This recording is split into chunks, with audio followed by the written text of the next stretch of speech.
Every time before I take a shower, I always warn my two younger brothers not to peek.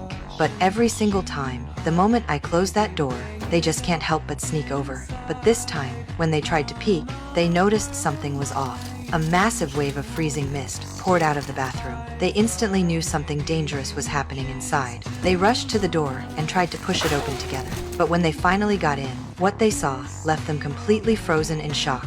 Frost had already taken over the entire room. The bathwater hadn't even started running yet, and I had already turned into a solid ice sculpture. John totally freaked out. He immediately ran out to get help. Meanwhile, Mike stayed by my side, examining me closely. My face was pale white. There were no signs of life left in me. Right then, John came rushing back, holding a flamethrower in his hands. He wanted to use fire to melt me.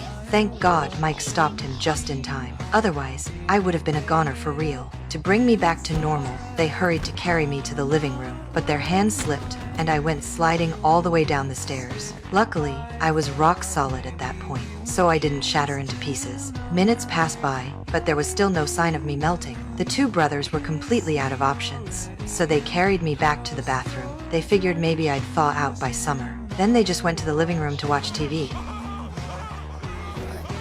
But suddenly, the whole house started shaking violently. The next second, meteors came crashing down like rain. The two of them were terrified.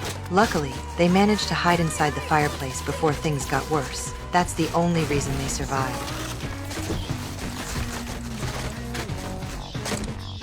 Once the danger passed, they finally dared to crawl out and check on things. But the moment they pushed open the front door, a massive meteor floated right past their eyes. Looking around, there were countless meteors everywhere. John looked down in panic. There was no solid ground beneath his feet anymore, just a brilliant galaxy stretching out below. Even his spit floated away into the distance. They had entered zero gravity. That's when they finally understood the truth. Our entire house had been floating in space this whole time. Meanwhile, I had returned to normal in the bathroom. I thought it was just another prank from my brothers, so I didn't think much of it. I went back to adjust the water temperature, ready to continue my shower. But what I had no idea about was that this simple action of mine had already caught the attention of aliens. When I got dressed and walked out of the bathroom, the whole house started shaking violently again. Unbelievably, an alien spaceship had parked right outside our front door. The three of us were absolutely stunned. We immediately ran and hid in the basement together. John grabbed the satellite phone with trembling hands and sent out a distress signal to Earth. But before we got any response, a dark shadow suddenly flashed past the doorway.